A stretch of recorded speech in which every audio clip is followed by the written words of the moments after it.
Não tem outro Deus a não ser o nosso Deus, Jesus Cristo de Nazaré. Ele é Deus na sua vida. É esse Deus que pode tudo, irmãos. E olha, você pode todas as coisas, porque Ele te fortalece. Aleluias. Companheiro, vem aqui. Vamos pregar a palavra de Deus em nome de Jesus. Amém, irmãos. Nós glorificamos a Deus por servir este Deus. Aleluia. O companheiro Canachiro vai estar orando, abençoando a vida do nosso companheiro. A Camine que vai estar ministrando a palavra do Senhor. E logo após a oração, as crianças vão para a sala também receber a comida delas, né? Em nome de Jesus.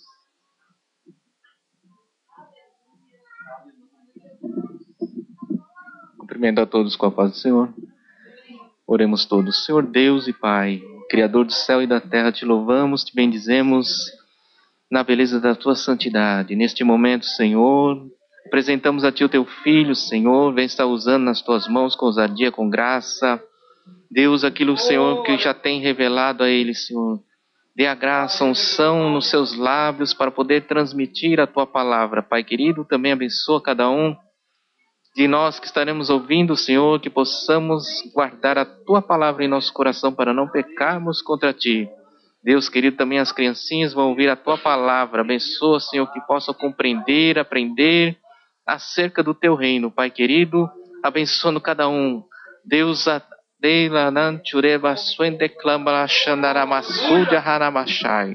toma nas tuas mãos.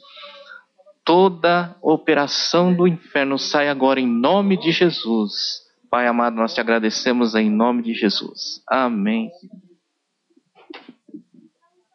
Glória a Jesus. Saúde da amada igreja com a paz do Senhor. Amém, amados? Poder sentar em nome de Jesus? Aleluias. Feliz por estar aqui, mais uma vez, com essa grande oportunidade. E eu já convido você, amado, a abrir o seu exemplar da Bíblia Sagrada, o Evangelho segundo escreveu São Mateus, no capítulo 7.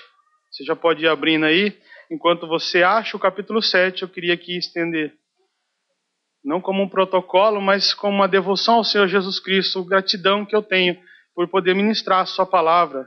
Agradecer o pastor da nossa igreja aqui, pastor Moisés, que concede essa oportunidade para que nós possamos ser instrumento de Deus. Agradecer a minha família, que tanto tem paciência, e agradecer vocês, irmãos, pelas orações. Louvado seja o nome de Jesus por isso. Mateus capítulo 7, no versículo 13 e 14, nós faremos essa leitura para a glória do nosso Senhor Jesus Cristo. E vamos ver o que o Espírito Santo vai falar conosco. Ele já vem falando no meu coração, e eu quero que ele também fale ao seu coração nessa noite, em nome de Jesus. Versículo 13 do capítulo 7 diz assim: Entrai pela porta estreita, larga é a porta e espaçoso o caminho que conduz para a perdição, e são muitos os que entram por ela. Porque é estreita, o 14, porque estreita é a porta, e apertado o caminho que conduz para a vida, e são poucos os que acertam com ela. Louvado seja o nome de Jesus. Amados, aqui em Mateus, tanto nos outros evangelhos sinóticos, você vai ver citações desse sermão, mas em Mateus ele condensa em 3 capítulos, chamado Sermão da Montanha ou Sermão do Monte. Quando o Senhor ali, ele é batizado no Jordão por João Batista, ele é levado para o deserto pelo Espírito Santo para ser tentado, e ali passa pela provação, e logo em seguida ele sai de Nazaré e vai habitar ali na região da Galileia, numa cidade chamada Cafarnaum. Um pastor uma vez ministrou que ali o Senhor estabeleceu o seu primeiro quartel-general. Ali o Senhor, se você ler Mateus no final do capítulo 4, você vai ver que ele fazia muitos sinais e prodígios, milagres, e até na Síria, países não judeus, foi conhecido, muitos vinham desses países. Deus até falou comigo nessa entrada, que ele revelava ali o tempo dos gentios, porque a o primeiro ministério do Senhor Jesus Cristo já começou tratando com os gentios ali na Síria. E ali no capítulo 5 até o capítulo 7, o Senhor vai fazer esse discurso do Sermão da Montanha. E aqui, antes de começar a ministrar, eu faço uma recomendação. Você que nunca teve a oportunidade de ler ou passou desapercebido por esses 5 capítulos, leia novamente dos 5 ao 6, Se quiser do 1 até o 7, melhor. Mas se você quiser ler os 5, 6 e 7, você vai ver grandes coisas que o Senhor vai falar com você. Ali, amados, o Senhor Jesus trata de vários assuntos, e se você ver bem, ele abrange toda a vida do homem, todas as situações que nós podemos viver nessa terra. O Senhor faz essa citação. E ainda lendo alguns estudos, Mateus, como eu já expliquei outros dias, que foi escrito primeiramente para os judeus, apresentando, ele apresenta também um Jesus, um símbolo de um novo Moisés, de um Moisés perfeito. Quando Moisés, lá no Monte de Sinai, apresenta as leis do Senhor, as tábuas de pedra para o povo, ali Mateus também representa Jesus Cristo, agora como uma aliança perfeita, num monte, pregando a palavra, passando a nova palavra. E você vê que Jesus, ele traz a essência, a antiga lei, e ali ele amplia o entendimento da lei do Senhor para o seu povo. Então é muito interessante você se ater ali no capítulo 5, 6 e 7 de Mateus e você meditar. E eu garanto que se você for pregar, você prega uns 3 anos seguidos, só nesses 3 capítulos que são tão maravilhosos. Mas então, voltando, amados, ao versículo 13 e 14 do capítulo 7, nós vemos o Senhor referir-se a 2 portas e a 2 caminhos. O Senhor faz referências a um lado bem, a um lado mal. E aí, relembrando você, amado, fazendo uma comparação, traga lá em Gênesis. Você vai ver lá em Gênesis, quando o Senhor cria o homem, e ele diz assim que todas as plantas e ervas, todas as coisas vegetais que existiam na natureza, frutas, eram para alimento do homem. E ele diz assim, somente daquela árvore, a árvore do conhecimento do bem e do mal, não comereis, mas de todas as outras comereis, pode livremente. Você vê a amplitude que o Senhor faz. Deixa uma coisa aberta para que você possa aproveitar. E ele limita somente aquela árvore estreita para que você não possa comer. E aí, amados, o homem cai. O homem escolhe naquele momento a porta estreita. A única que não podia, o homem escolhe. E você vê a queda do homem. E a partir daí, muda-se a figura. Queria ler alguns versículos da Bíblia Sagrada para você ver que agora muda a figura. Em Deuteronômio, no capítulo 11, versículo 26, o Senhor diz assim, eis que hoje ponho diante de vós a bênção e a maldição. 2 portas, 2 opções ele te dá na vida. Ali ele se referindo ao povo judeu que entraria na terra prometida, ele fala, eis que depois que entrares na terra prometida, coloco diante de vós a bênção e a maldição. Escolhei qual que querer seguir. Ele vai colocar Deus para que você sirva a Deus ou você sirva aos deuses estranhos. Em Jeremias, no capítulo 21 e no versículo 28, o Senhor também restringe de novo a duas opções ao homem. Ele diz, a este povo dirás, assim diz o Senhor, eis que ponho diante de vós o caminho da vida e o caminho da morte. 2 caminhos, bênção e maldição, 2 portas, 2 caminhos, morte e vida. O Senhor coloca de novo na frente do povo. Em Jeremias, ele trata antes do cativeiro, quando o povo ainda tinha chances. Se ouvisse a palavra de Deus pela boca de Jeremias, não haveria o cativeiro babilônio. E ali, amados, o Senhor expõe de novo. Escolher o caminho da vida ou o caminho da morte. 2 portas, 2 opções para se fazer. E Mateus, com Jesus Cristo, no Sermão do Monte, ele apresenta no capítulo 6, versículo 24, a quem os 2 senhores que são dessas portas. Ele diz, ninguém pode servir a 2 senhores, porque há de aborrecer-se de um e amar ao outro, ou se devotará a um e desprezará o outro. Não podeis servir Deus e as riquezas. Alguma das versões está escrito mamon, que no grego é mamonas. No grego a palavra mamon, que quer dizer Deus de riquezas, na minha foi traduzida como riqueza. Não poder servir as 2 portas, não poder seguir os 2 caminhos, porque são contrários e antagônicos. Não podeis, porque esses senhores, um é Deus e um é Satanás. Um é o Senhor Altíssimo Todo-Poderoso, um é trevas e é morte. Não podeis servir a 2 senhores. Deus dá 2 opções. E no capítulo 7, ele restringe essas portas e este caminho. Aí, quando era em Gênesis, largo, para que nós pudéssemos seguir, para que a população para que Adão pudesse escolher a porta larga, que naquele sentido, naquele momento, antes do pecado, essa opção era variada e era ampla.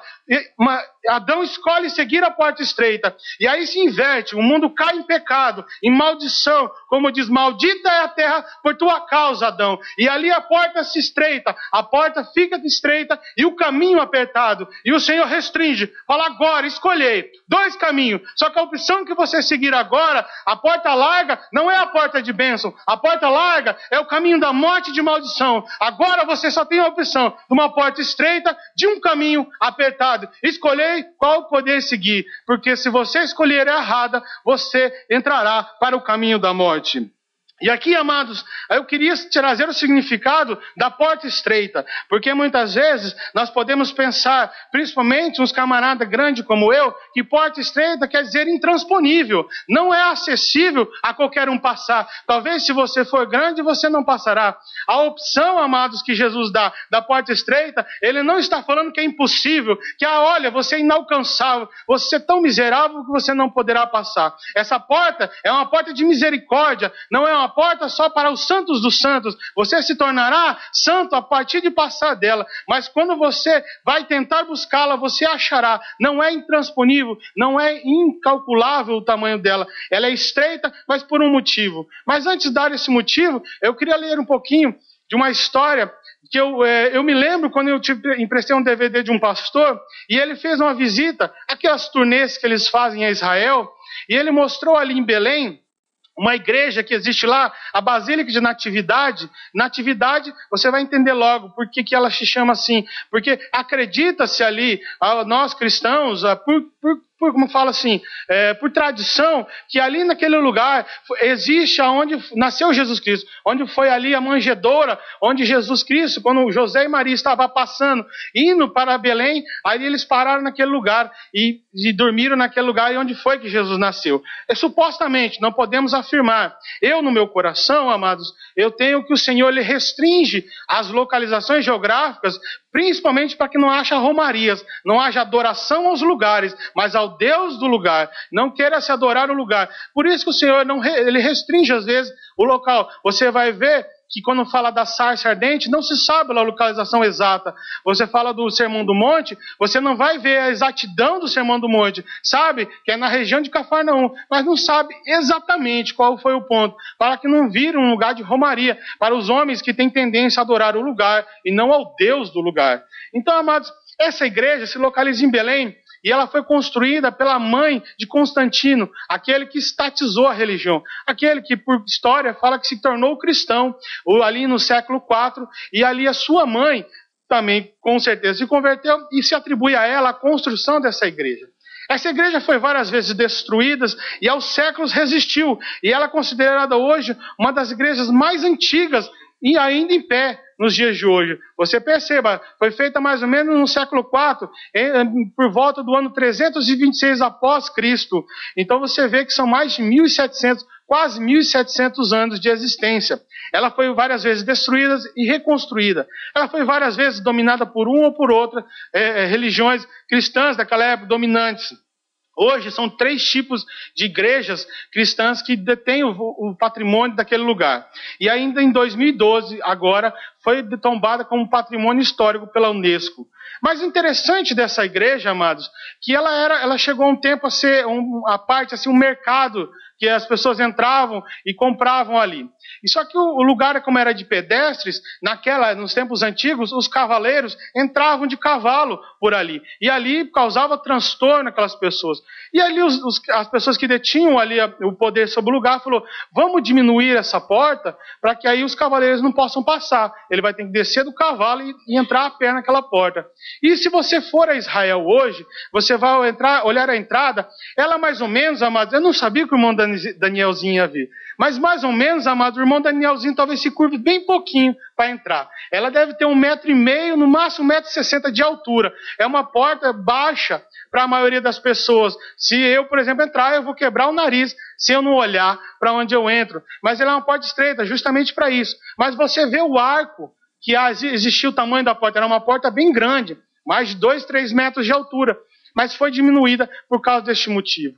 E ali, amado, por tradição, foi atribuída essa porta, chamada Porta da Humildade. Uma porta, amados, para que se atravesse a ela e chegue aonde Jesus nasceu, a natividade, o local onde o Senhor Jesus Cristo nasceu, aonde nasceu a bênção, aonde nasceu o Redentor, aonde supostamente nasceu o nosso Cristo, amados. Você tem que se curvar.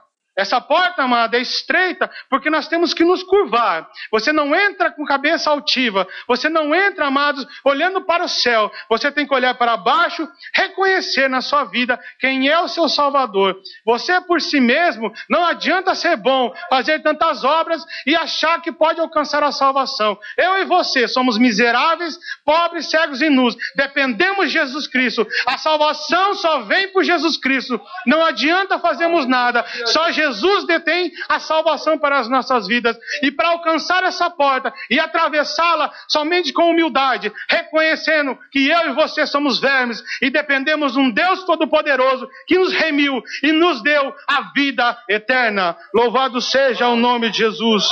A entrada dela possui essa porta.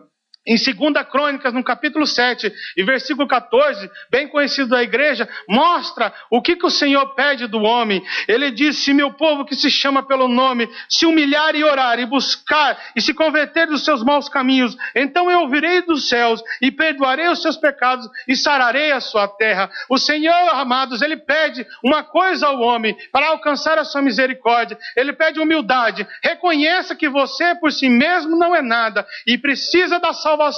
E você entrando, amados, pela humildade do Senhor, que não é a humilhação do mundo, é a humilhação perante o Senhor, reconhecendo a soberania dele sobre as nossas vidas, o Senhor diz assim, em 1 Pedro capítulo 5, versículo 6, humilhai-vos, portanto, sobre poderosa mão de Deus, para que ele, em tempo oportuno, vos exalte. Louvado seja o nome de Jesus. Nós temos que nos humilhar, atravessar essa porta estreita, que a cabeça erguida, amado, vai dar com o batente da porta e você vai cair no chão.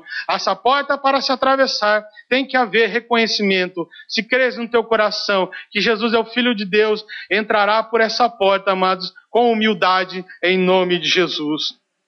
A segunda coisa que fala dessa porta estreita é que ao atravessá-lo, você tem um caminho apertado. Outrora, em Gênesis, antes do pecado, se tinha um caminho espaçoso, você poderia caminhar por todo o jardim do Éden e se alimentar de todas as coisas, dominar sobre tudo. E aí, amados, depois da queda, o caminho se aperta. E podemos novamente trazer à mente da gente, o apertado seria impossível de passar. Eu esses dias ainda, amados, conversando num blog com um jornalista da minha cidade, ali conversando não, é aqueles blogs que você tem um assunto, você posta a sua opinião e ali você debate. Um dos rapazes ali, um dos senhores, na verdade, que postou, ele disse que deixou de ser cristão porque ele não conseguiu seguir o caminho de Cristo. Ele falou assim, eu era um meio cristão e prefiro ser nada do que ser meio cristão. Eu parei de postar porque eu ia dar uma palavra muito dura, talvez ali de um ímpeto de querer ali me gabar sobre aquilo ali. Eu falei, eu não vou nem postar nada, deixa que Deus fale com aquele homem. Porque, amados, eu não entendia que o sentimento dele, porque eu não sou nada, porque ele já atribuiu o cristianismo às suas próprias forças. Eu não consigo ser cristão perfeito. E ele não entendeu, amados, quem aperfeiçoa o homem não é o homem, é o Deus Todo-Poderoso. Ele não teve a humildade, ele não entendeu que ainda ele não era cristão, ele não foi nem meio cristão, porque se ele tivesse sido meio, ele tinha reconhecido, ele estava prostrado ao Senhor, falando, Deus, eu sou imperfeito, mas Tu és santo, santo, santo, louvado seja o nome de Jesus. E esse caminho apertado, amados, significa não uma vida larga, significa uma vida estreita. Ali, em Provérbios, no capítulo 4, versículo 26, você vai ver algo interessante do Senhor. Ele diz, pondera a vereda dos teus caminhos, e todos os teus caminhos sejam retos, para não declines nem para a direita, nem para a esquerda. Retira o teu pé do mal. Esse caminho estreito que o Senhor está dizendo, esse caminho apertado, amados, significa um caminho reto. Antes, quando o homem era livre porque não existia o pecado, ele tinha opções, porque era só uma única coisa, que era pecado, era proibido, era desobediência contra o Senhor. Após o pecado, o Senhor restringe a um caminho reto. As outras coisas, a direita e a esquerda, significaria pecado. E aqui, amados, trazer um significado Se você for num Bíblia online, se você for num busca de Bíblia e digitar a palavra nem direita nem esquerda, você vai ver várias citações, dezenas e dezenas de citações na palavra de Deus, onde essa referência a, olha, não olhe para a direita, não olhe para a esquerda, mas sempre reto. Aí, amados, você traz o significado dessa expressão. Essa expressão, amados, quando você fala desviar da direita para a esquerda, é desviar-se do alvo. O nosso alvo, amados, é reto. O nosso alvo era Cristo. Você sabe que em física, em geometria, em trigonometria, você sabe que a menor distância em dois caminhos é uma reta. Se você achar que fazer uma curva por cima ou por baixo, ou por qualquer outro lado, você alcançará alguma coisa mais rápida, é errado. O caminho mais rápido entre dois pontos é um caminho reto. Você pode fazer o teste em casa. Se você achar que eu sou louco, mede um ponto e outro reto. Só vai existir uma maneira de você chegar mais rápido. É ir no reto, nem para a direita e nem para a esquerda. Um caminho reto. Trazendo isso, amados, a um significado bíblico. A palavra, quando Deus fala um caminho apertado, é um caminho reto. É um caminho de santidade. Não há tempo, amados, para nós desviarmos, pararmos nesse meio do caminho, escolhemos ali pular para o espaço largo, aí pular para o espaço, para o caminho espaçoso. Não vem, é no caminho que você entrar, na porta que você atravessar, você tem que seguir aquele caminho. Não tem como você escolher outro caminho após atravessar a porta. Você tem que escolher aquele caminho ou retroceder, escolher a outra porta. Não há outro motivo, não há outra escolha. E é esse o significado que o Senhor traz ao caminho apertado, que você tem que ser reto, você tem que seguir um caminho reto. Desviar-se para a direita ou para a esquerda é tirar o seu olho do alvo, é se atentar às coisas do mundo, atentar-se às coisas do nosso coração, que às vezes a palavra de Deus chama que está cheio de imundície, está cheio de coisas que não agradam a Deus. E aqui, amados, pode não ser, mas eu vou começar agora a falar o tema da ministração, a trazer até aqui, porque nós estávamos falando de duas portas. Não, meu Léo, não vai chegar até meia-noite, não, em nome de Jesus. Aqui, amados, nós vemos duas portas e dois caminhos. E aqui eu queria descrever um pouquinho sobre essa porta larga. Quando nós falamos em porta larga, e nós vamos trazer um tema, eu estava um dia na fábrica, e pensando sobre esse tema, eu tinha um outro versículo. Aí o pastor me ligou e falou sobre esse versículo da porta. Irmão, medita ali. E logo o Senhor, amados, veio ao meu coração essa ministração, encaixando no meu coração. E aí eu falei para o Senhor assim: Senhor, se for da tua palavra, me confirma. E amados, não sei se vocês já ouviram de Shakespeare, um escritor inglês que viveu no século XIV, XV, eu não me lembro. E ele escreveu várias peças, várias obras, é um ícone na sociedade artística. E ele tem uma peça chamada Hamlet, da qual existe uma frase muito famosa, na qual Hamlet segura uma caveira e diz: ser ou não ser, eis a questão. Ali ele faz uma descrição filosófica e tal. É uma coisa muito complicada. Eu nunca vi a peça e não tenho vontade de ver, porque não é o meu interesse. Mas, amados, eu trouxe um pouquinho, só uma alusão a essa frase, e trouxe ao significado cristão. Eu pego hoje a minha vida e olho para ela e falo assim: é ser ou estar, eis a questão. Esse é o tema da ministração que eu queria trazer para vocês. E rapidamente contando uma história, para que você possa distinguir o que é ser, o que é estar nessa vida, eu quero trazer a história de Esaú e Jacó, netos de Abraão, filhos de Isaac. Esaú e Jacó, amados, quando a Rebeca engravida, ali os dois se agitavam muito e o Senhor fala a ela, fala assim: dentro do teu ventre há dois povos poderosos, mas o maior servirá ao menor. Ali talvez Rebeca não entenda, talvez ela não teve a revelação completa, mas ela recebeu, como Maria diz assim, ela não entendeu no momento, mas guardou no seu coração. E ali nasce Esaú. E eu vou contar aqui ilustradamente a história, amados, não está descrita dessa maneira, mas eu estou ilustrando a história para que você entenda. Esaú e Jacó, gêmeos, com diferenças, chamado bivitelinos, é igual os filhos do irmão Aquil. Bivitelinos, são gêmeos, mas são distintas, são muito diferentes, porque são bivitelinos, ou seja, foram dois óvulos que formaram. Esaú e Jacó, a palavra de Deus não fala bivitelino, mas você sabe, porque eram características físicas diferentes um e do outro. Gêmeos univitelinos são gêmeos idênticos, que nasceram do mesmo óvulo que se dividiu. Os bivitelinos são dois óvulos, só para os irmãos compreenderem. E Esaú e Jacó era esse caso. E, amados, Esaú e Jacó, tanto fisicamente como moralmente e também como emocionalmente, eram diferentes. Esaú, a palavra de Deus fala que ele era agitado, ele era um cara de caça, era um cara de ir lá para fora e lutar. E os irmãos imaginem que caça naquela época não era um dia. As pessoas iam fazer caças, ficavam semanas, talvez meses fora, caçando nas florestas e depois retornavam. Então era um camarada mais arrojado, um camarada mais forte, e era esse estilo de vida mais agressivo de Esaú. Jacó, amado, a palavra já fala que ele era caseiro. Era um rapaz que gostava de ficar na tenda, ajudar a sua mãe. Era um caseirão, era um cara que não era o que gostava mais dessas aventuras. E nessas duas características emocionais, esses dois caráteres, nós podemos ver características, amados, de ser e estar. Quando, amados, talvez se assentavam para ouvir as histórias, Isaac contando para eles, Rebeca contando para eles, o que aconteceu na vida deles, quando o seu avô foi chamado por Deus, lá da terra de Ur dos Caldeus, e depois para Harã, fala, sai dessa terra, que eu te darei uma terra, farei você uma bênção, e serás bendito, todas as nações serão benditas por causa de ti, Abraão. Ele conta essa história. E talvez ali, amados, contando a história, quando Isaac quase foi sacrificado, quando Deus provou o coração de Abraão, levando Isaac ao sacrifício e mostrando o seu avô, um homem devoto a Deus, e no sacrifício, Abraão fez o sacrifício, ou seja, ele ia matar Isaac, e Deus brada e providencia, Jeová Jirê, providencia ali um cordeiro para que seja sacrificado no lugar de Isaac. Contando essas histórias e falando assim, olha Esaú, você é o primogênito, você saiu primeiro do ventre, em ti serão benditas todas as nações. Jacó, talvez se referindo ao seu filho.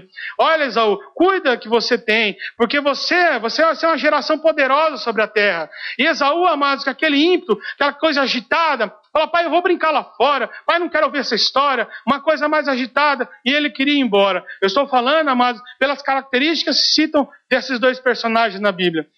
Jacó já fala de um homem caseiro, um homem que se atentava às coisas de casa. Talvez quando Esaú saía da tenda, ali Jacó se referia e falava, pai, conta mais um pouquinho ali dessa história. Pai Isaac, conta mais um pouquinho como é que foi aquela história. E ali Jacó se atendia um pouquinho a mais, à história do seu povo, a promessa que Deus fez. Jacó ali, amados, valorizou aquilo que Deus prometeu à sua família. Esaú profanou, tratou aquilo ali como uma coisa qualquer. Jacó deu atenção especial àquilo. Tanto, amados, que chega um momento na palavra de Deus que fala que Esaú volta de uma caçada e ali Jacó com aquele interesse. Ele falou, nunca vai ser minha a primogenitura, porque ele nasceu primeiro. E aí Jacó, que quer dizer o enganador, ele vai usar de artifícios, mas porque ele desejava muito as bênçãos do Senhor. E ali, amados, ele vê Esaú chegando cansado, com uma fome tremenda, e faz um guisado ali para Esaú.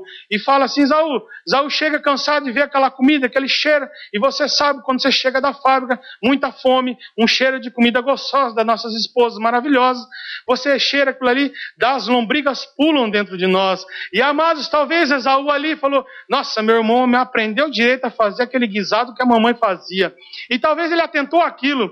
E ali quando ele chega para comer, Jacó usa de usurpação contra ele. Fala assim, Esaú, é minha essa comida, eu fiz para mim. Mas se você quiser, eu faço um trato. Me vende a tua primogenitura. Esaú, amados, não titubeia. A palavra de Deus fala assim, Esaú, Jacó, pede outra coisa, isso não. Esaú, amados, desfaz da sua primogenitura, desfaz da bênção de Deus, a promessa do Deus Altíssimo, como se fosse um lixo, como se fosse um lápis gasto, como se fosse uma borracha no final, como se fosse uma caneta sem tinta. Ele joga fora. Toma, o que me vale isso se eu estiver morto? O que me vale a primogenitura? Eu não creio nas promessas de Deus, eu não creio nessas coisas que nosso pai fala, eu não creio em Abraão, eu não creio no Deus de Abraão. E ali Esaú, amado, joga no lixo.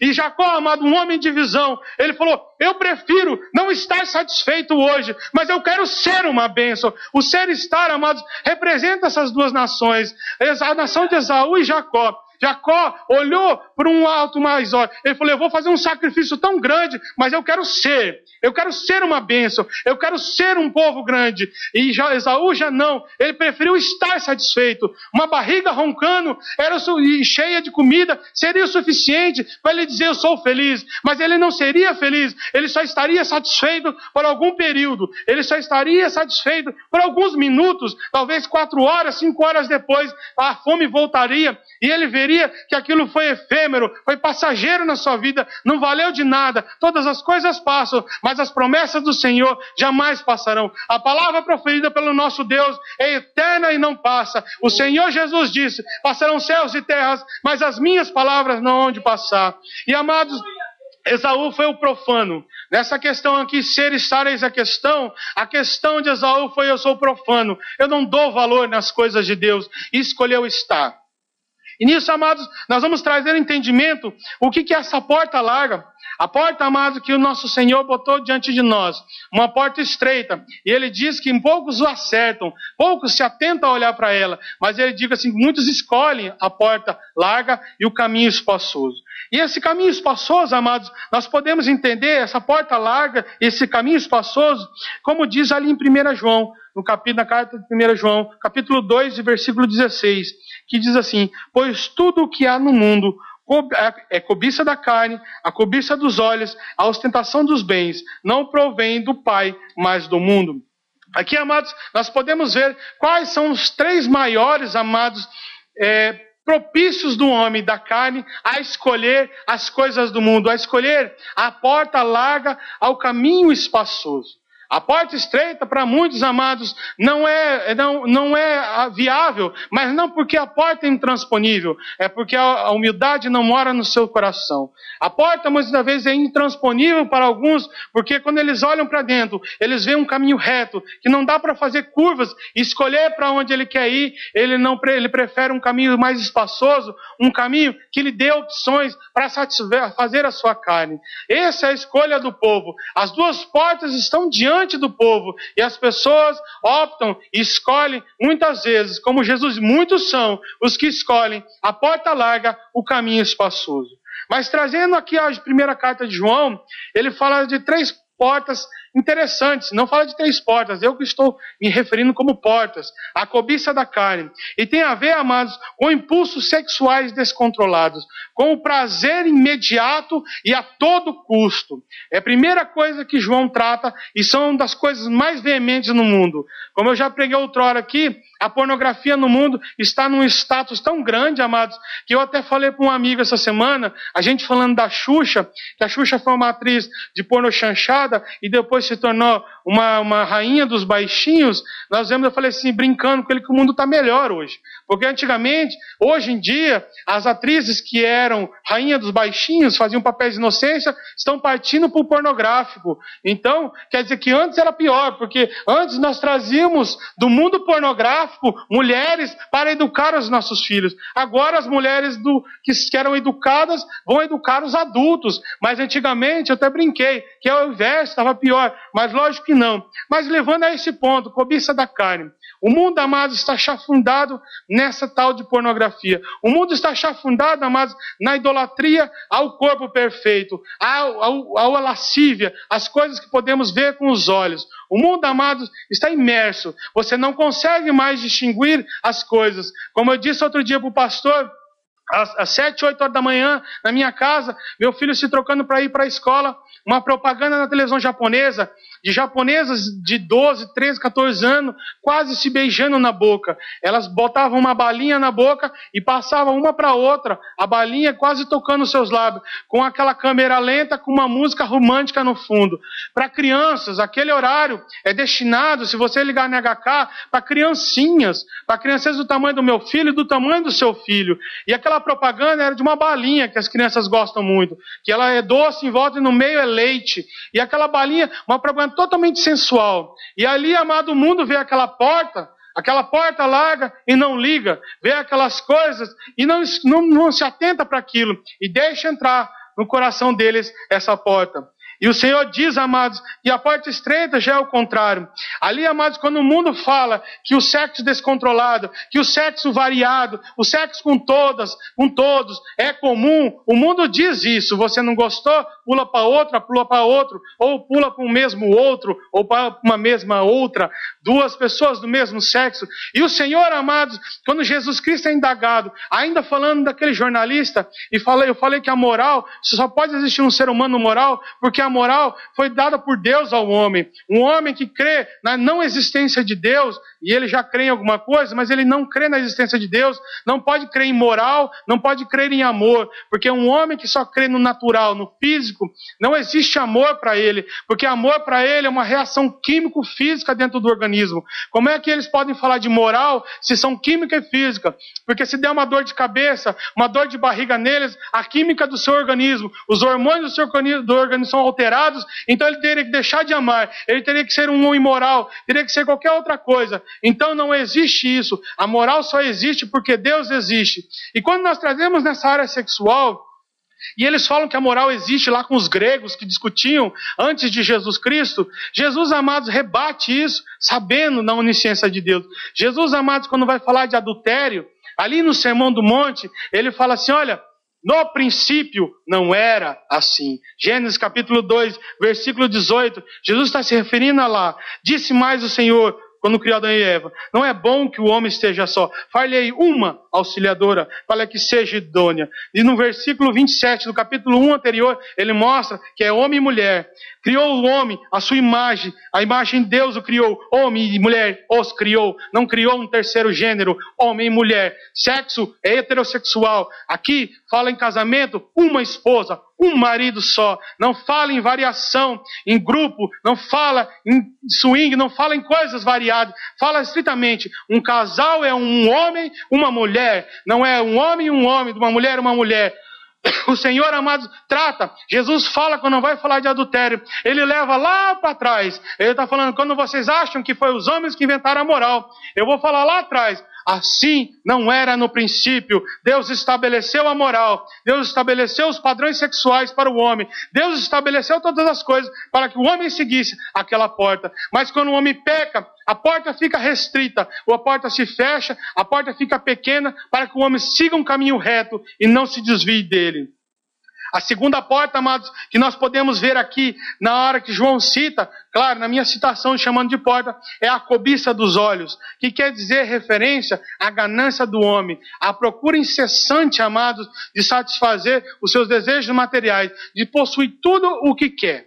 Essa, amados, ali em Mateus, no capítulo 6, versículo 33, no Sermão do Monte, o Senhor trata deste assunto. Ele diz, busque, pois, o primeiro lugar, o reino de Deus e a sua justiça, e todas essas coisas lhe serão acrescentadas.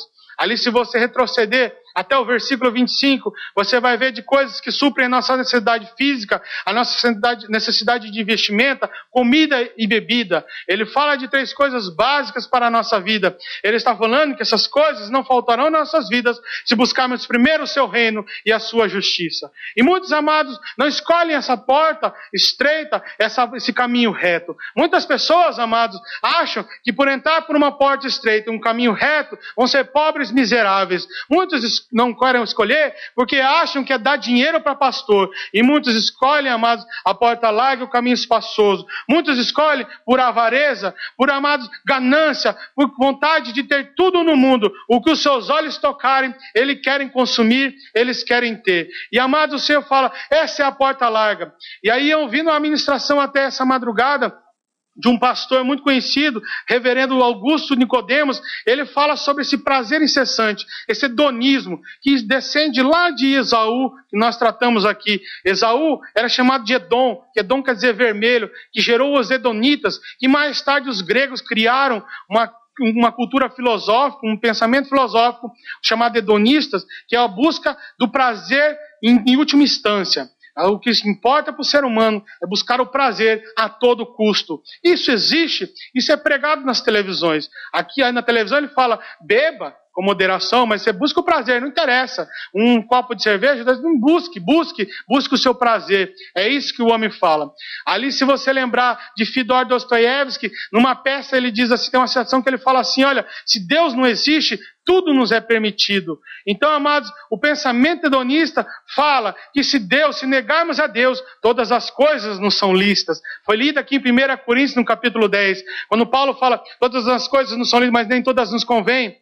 As coisas são lícitas, mas Deus fala assim, há um padrão a seguir, há um caminho estreito, há um caminho apertado, há uma porta estreita que você tem que seguir. E o homem fala assim, eu nego Deus, eu posso eu mesmo alargar esse caminho, escolher todas as coisas, porque Deus não existe. E é a escolha de muitos, amados, negando a Cristo, é escolher essa porta larga, esse caminho espaçoso, negando a Cristo, não atentando para as coisas de Deus, e escolhendo seguir este caminho.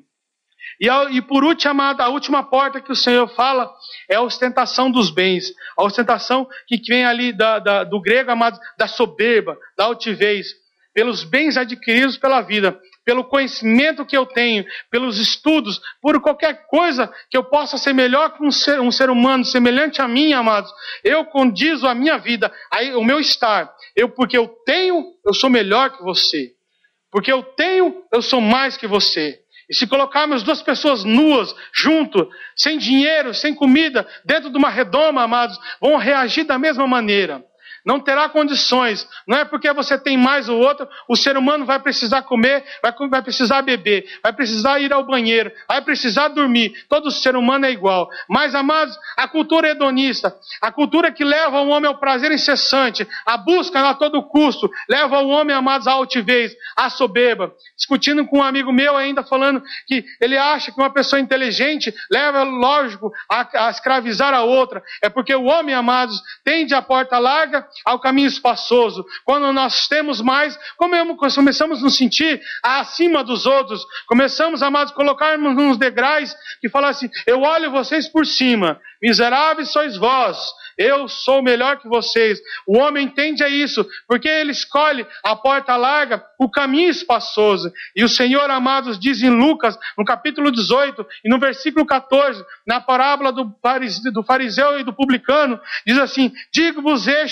que desceu justificado para casa, está falando do publicano, e não aquele, porque todo aquele que se exalta será humilhado, mas o que se humilha será exaltado. Sob as poderosas mãos de Deus, como em 1 Pedro nós lemos, nós seremos exaltados se nos humilharmos perante a Deus. O Senhor, amado, ele diz que resiste ao soberbo, mas dá graça ao humilde. Nós vemos nessa daí, amados, nessa parábola do fariseu e do publicano, que o fariseu, amados, batia no seu peito e dizia, eu sou alguém, eu sou fariseu, sou descendente de Abraão, eu sou melhor que toda a população, eu sou melhor que todo mundo, sou um levita da casa de Deus, faço o que eu quiser, porque Deus é comigo. E o publicano, amado, sabendo que era um pecador, que era um cobrador de impostos, um ladrão, sem vergonha, ele curvava a sua cabeça, olhava para o chão, atravessava a porta estreita, eu não sou nada, Senhor, eu preciso de Ti, Pai, eu sou um miserável, me dá a Tua misericórdia, Senhor, porque eu preciso dela. E Deus fala, esse voltou para casa justificado,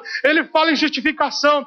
Justificação só é possível após a salvação. Leia Romanos e você vai entender que justificação só é possível depois de salvação. Jesus diz, esse voltou salvo para a sua casa, justificado por mim, porque eu sou o Cristo, o justo, que justifica todo aquele que atravessa a porta estreita, que escolhe o caminho reto. Esse é o Senhor dos exércitos. Ele resiste ao soberbo. Nós temos que abater dentro de nós a soberba. Não somos nada, amados. Uma coisa eu digo para você, se eu atravessar aquela porta e aquela porta bater na minha cabeça, talvez eu caia no chão e morra, e não vai ser nada na minha vida se não for Deus para me salvar. Não somos nada, precisamos de Cristo. A porta estreita, o caminho reto e estreito é a nossa escolha, em nome de Jesus. E para concluir aqui, amados, 2 versículos maravilhosos da carta do Evangelho segundo João, que diz ali em João capítulo 10, versículo 9, quem é a porta? Ele diz, Jesus Cristo, eu sou o bom pastor, eu sou a porta das ovelhas. E no versículo 9 ele diz, eu sou a porta, se alguém entrar por mim será salvo, entrará e sairá e achará pastagem, achará, amados, as bênçãos, a benevolência, o paraíso, a eternidade com Cristo Jesus. A vida eterna só é possível entrando pela porta que é Jesus Cristo. Capítulo 14, versículo 6 de João, diz, respondeu-lhe Jesus, eu sou o caminho, a verdade e a vida, ninguém vem ao Pai senão por mim. Escolhemos a porta, Jesus Cristo, caminho apertado, o caminho é Jesus Cristo. Se queremos ser cristãos, queremos ser salvos, temos que ser como Jesus andou. Não podemos andar pelo caminho espaçoso, para a direita e para a esquerda. O Senhor fala, vai reto, o alvo é reto e não há tortidão no meu caminho. Eu escrevo certo por linhas tortas, como diria o provérbio do mundo, porque o Senhor é reto, amados, em nome de Jesus. Escolhei, amados, a porta estreita, o caminho apertado, porque nós alcançaremos a salvação em nome de Jesus. Amém, amados? Louvado seja o nome de Jesus, e eu agradeço, amados, de coração essa oportunidade em nome de Jesus. Aleluias. Que Deus te abençoe, meu irmão, em nome de Jesus. Que prospere cada dia mais e mais em nome de Jesus Cristo. Amém, irmãos? São palavras de Jesus. Entrai por qual porta? Pela porta estreita. Porque larga é a porta, espaçoso é o caminho que conduz à perdição e muitos entrarão por ela, né? Massageando o seu ego, a sua vontade e negligenciando, né, o sacrifício de Jesus, as promessas de Deus de uma vida de eternidade para a vida daqueles que o aceite e obedeçam a sua palavra. Ficamos com essa mensagem abençoada para as nossas vidas, uma exortação de Jesus. Imagine você aí, eu aí e Jesus aqui em cima falando para nós, né? Aleluias. Porfiai por entrar pela porta estreita. Uma demanda, né, irmãos? Porfia é uma demanda, é uma batalha. Então é uma luta mesmo, é uma guerra para nós nos manter neste caminho. E fugir aí do caminho largo, em nome de Jesus, né? Às vezes até encontra alguns momentos de afago, né? No seu sentimento aí. Às vezes a pessoa está muito triste, vai lá, toma uns gole, fica alegre, está numa vida tão um caos, né, econômico, toma uma, fica rico. E de repente passou o efeito da mardita, o caboclo está com dor de cabeça, enjoo, e os problemas tudo mesmo, e a sua salvação de ladeira abaixo, despencando. Não é mesmo? Essa é a porta larga, né? A satisfação